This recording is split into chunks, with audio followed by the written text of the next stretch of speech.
Bismillahirrahmanirrahim. Assalamualaikum warahmatullahi wabarakatuh. Perkenalkan, Mas, izin, nama saya Hasbi Pratama. Hasbi Pratama. Umur umur 25 tahun. Kebetulan saya sebagai mahasiswa program doktor dari Universitas Pajajaran. Saya di sini ingin meminta tanggapan ya soal isu-isu yang baru-baru ini viral karena saya sebagai pemilik salah satu klub sepak bola yang bergulir di Liga 3 dan Bandung Premier League.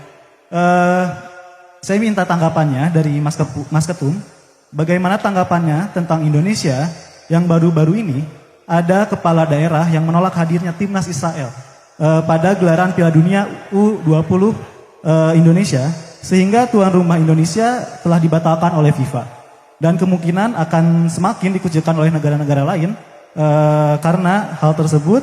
Apakah itu akan mempengaruhi dan mematahkan semangat-semangat pemain muda di Indonesia untuk memajukan sepak bola Indonesia? Terima kasih atas perhatiannya. Assalamualaikum warahmatullahi wabarakatuh. Nah, Hasbi ya. Tadi klub bola apa? Namanya? B1. B1. Singkatan apa? Oh, Hasbi. Kirain ada. Oke. Hasbi hebat juga ya punya klub bola ya. Sejak kapan punya klub bola? 2020. Wah, lagi pandemi dia bikin klub bola. Itu baru tuh. Itu sultan itu baru. Kelasnya sultan itu.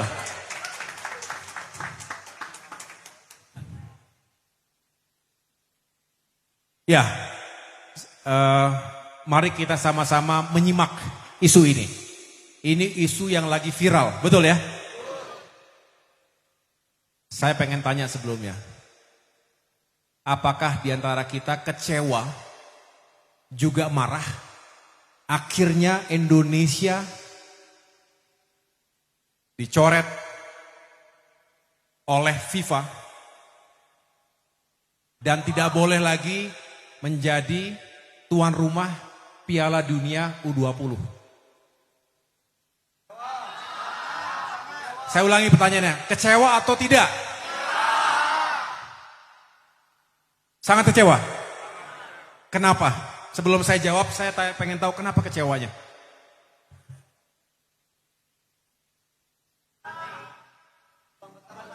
Kapan lagi? Peluang besar. Apalagi? Sudah membuang-buang anggaran. Merusak citra Indonesia di internasional. Akan dikucilkan. Lah ini jawabannya udah semua nih. Begini, ini isu yang bukan enteng-enteng saja. Ini isu yang juga fundamental. Tapi mudah-mudahan saya tidak salah kutip. Maksudnya tidak ada yang salah kutip. Ya. Dengan demikian saya mohon kalau ada teman-teman wartawan tolong saya dikutip secara utuh. Karena isu ini bisa sangat mudah swing ke sana, ditwist ke sana, ditwist ke sini. Karena ada sensitivitasnya. Tapi yang pertama, ini respon saya. Saya sangat menyesalkan, sangat menyayangkan ini terjadi. Harusnya tidak seperti ini. Saat ini kita malu di dunia internasional. Karena ketidakmampuan kita untuk menyelesaikan situasi internal dalam negeri sendiri. Dan situasi itu sifatnya sangat politis. Saya nggak yakin statement yang dilontarkan oleh tokoh A, tokoh B, figur A, figur B itu benar-benar untuk Indonesia kita. Bukan, tetapi lebih sifatnya politis. Tentu kita sangat menyesalkan dan menyayangkan itu terjadi. Dan kita patut bertanya kepada pemerintah sekarang. Kenapa ini bisa terjadi? Harusnya ini kan bisa diprediksi dan bisa dikomunikasikan. Ada ruang untuk mengkomunikasikan ini semua. Masa tidak sama? Presiden tidak sama dengan gubernurnya. Pemerintah pusat tidak sama dengan pemerintah daerahnya. Menteri tidak sama dengan jajaran di bawahnya. Ini negara macam apa kalau begini? Dan kita lagi-lagi mempertaruhkan nama baik dan reputasi kita di dunia internasional. Jadi satu sisi, kerugian kita adalah secara internasional. Di dunia kita buruk namanya. Saya nggak tahu tuh apa yang menjadi perbincangan di dunia sana melihat kondisi persepak bolaan Indonesia termasuk yang dipolitisasi berlebihan. Kalau berbicara, ini isu yang lain sebetulnya. Sampai dengan hari ini jelas posisi kita misalnya kita ingin turut memperjuangkan kemerdekaan Palestina. Yes, itu ada dalam undang-undang dasar kita. Saya ulangi, itu ada dalam semangat konstitusi kita. Masalah kemerdekaan berbangsa. Tetapi jangan campur adukan. Forumnya tidak sama. Kita punya banyak forum lainnya untuk memperjuangkan kemerdekaan Palestina. Betul? Ada namanya PBB. Bukan partai itu, tapi Perserikatan Bangsa-Bangsa. United Nations. Itu setiap tahun menggelar namanya General Assembly, GA. Kalau mau disampaikan di situ. Kalau kita ingin memperjuangkan isu-isu dunia termasuk Palestina misalnya. Tapi kita tahu sudah berapa kali GA? 8 kali. Sekalipun pemimpin kita tidak datang ke sana. Sekali lewat Zoom. Pas pandemi. Selebihnya ya tidak datang. Padahal itu adalah forum yang baik untuk menyuarakan isu-isu dunia tadi, betul? Maupun ada forum-forum multilateral lainnya. Indonesia negara besar, negara G20. Bisa kita punya peluang seperti itu. Kita juga pernah menjadi anggota tidak tetap Dewan Keamanan PBB. 2019 hingga 2020. Indonesia jadi anggota tidak tetap Dewan Keamanan PBB. Seharusnya kita bisa bersuara lantang di sana. Bukan ujuk-ujuk, apa ujuk-ujuk itu? Itu bahasa Sunda ya? Hah? Oh ujuk-ujuk. Runtah, bukan runtah. Oh bukan. Naon deh runtah. Ujuk-ujuk, udah mau pelaksanaannya tiba-tiba ribut sendiri. Lah, kemana aja selama ini? Betul? Loh, ingin menjadi tuan rumah Piala Dunia itu kan harus bidding. Apa bidding itu? Ya ikut seleksi lah, ikut seleksi. Karena banyak juga yang pengen kan gitu. Indonesia 2019 ikut bidding, betul? Kemudian 2020 ditetapkan sebagai atau terpilih sebagai tuan rumah. Kemudian 2021 kepala daerah yang daerahnya akan menjadi lokasi pertandingan setuju.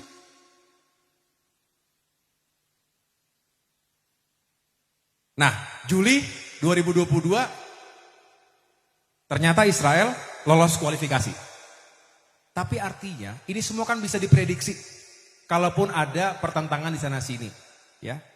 Lalu pelaksanaan 2023 sebetulnya ada ruang untuk pembahasan yang luas juga untuk berdiplomasi. Tetapi lagi-lagi di ujung-ujung last minute tiba-tiba terjadi seperti masing-masing punya suaranya. Tidak bisa didisiplinkan. Padahal pemerintahannya harusnya bisa dong dari atas sampai ini kan membawa nama negara nih. Begitu ya? Nah sekarang akhirnya kita menerima kerugian yang kedua. Tadi yang pertama reputasi kita rusak. Yang kedua bagaimana sebetulnya Indonesia itu sangat berharap atlet-atlet kita. Betul? Supporter kita semua ini. Siapa yang di sini suka nonton bola?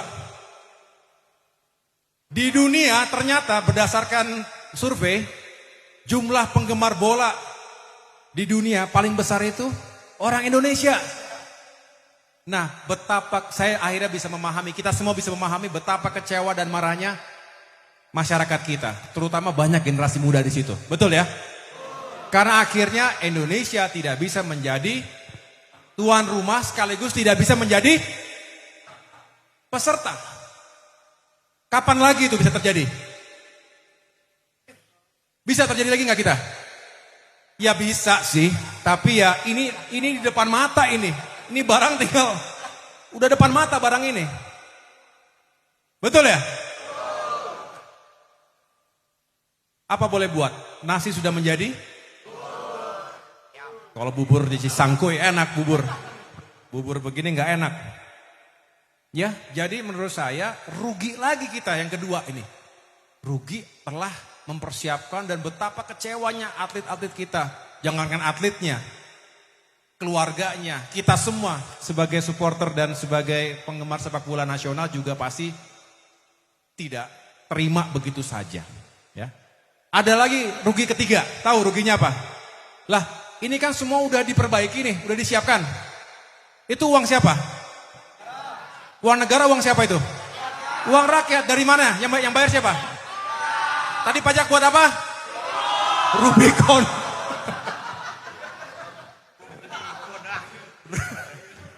Aduh, bahaya juga nih. Itu langsung. Ya tepuk tangan kita semuanya.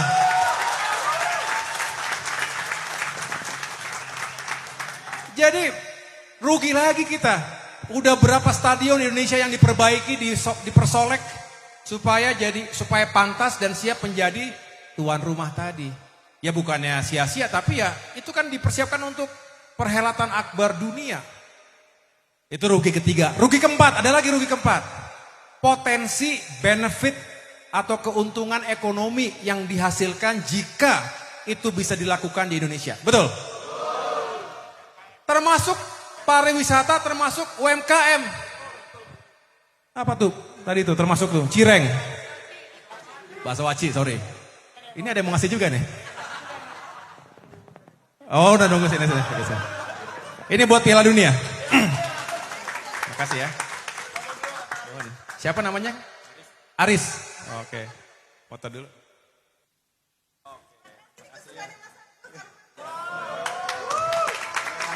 Ini kesukaan saya juga nih. Ya. Udah siap buat Piala Dunia padahal ini. Oke. Nanti aja. Ya, jadi sampai mana tadi kita? Bayangkan kalau kira-kira ada berapa negara yang akan datang? Berapa timnas yang akan datang?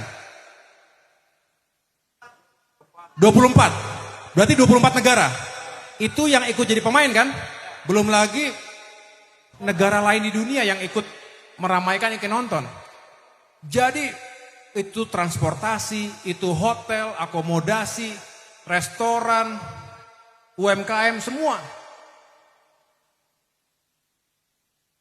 Lengit apa? Bener? Lengit. Oh wah bukan. Oh wah kasar. Sorry kasar. Sorry. Apa? Ical.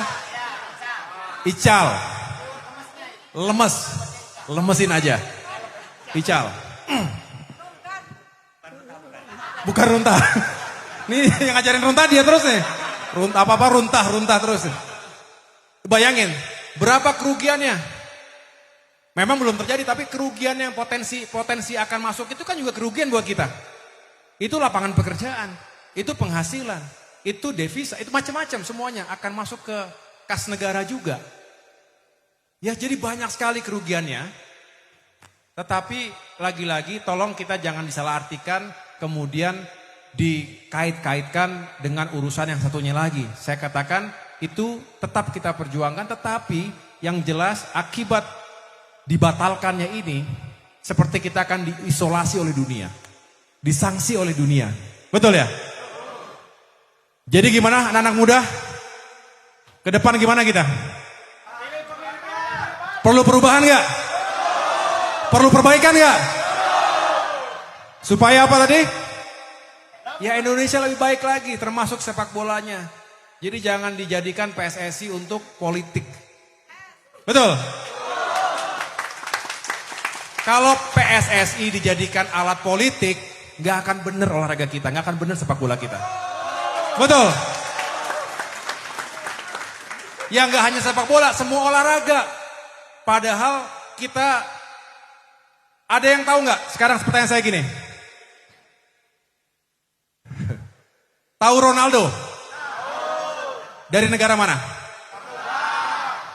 Sekarang saya tanya, ada yang tahu presiden Portugal siapa? Nggak ada kan? Jadi negara itu bisa terkenal gara-gara olahraganya. Lionel Messi. Messi tahu Messi? Negara mana? Siapa Menteri Pertahanan Argentina? Nggak ada yang tahu, saya juga nggak tahu. Ngapain juga harus tahu? Betul ya? Gara-gara olahraganya, gara-gara sepak bolanya. Waduh, emang kacau kita ini. Di depan mata, udah depan mata ini, tiba-tiba nggak jadi. Kecewa semua, kecewa deh kita semuanya. Hah?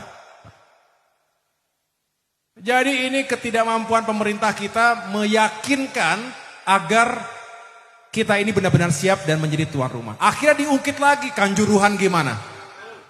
Belum beres memang. Keadilan belum terjadi, betul?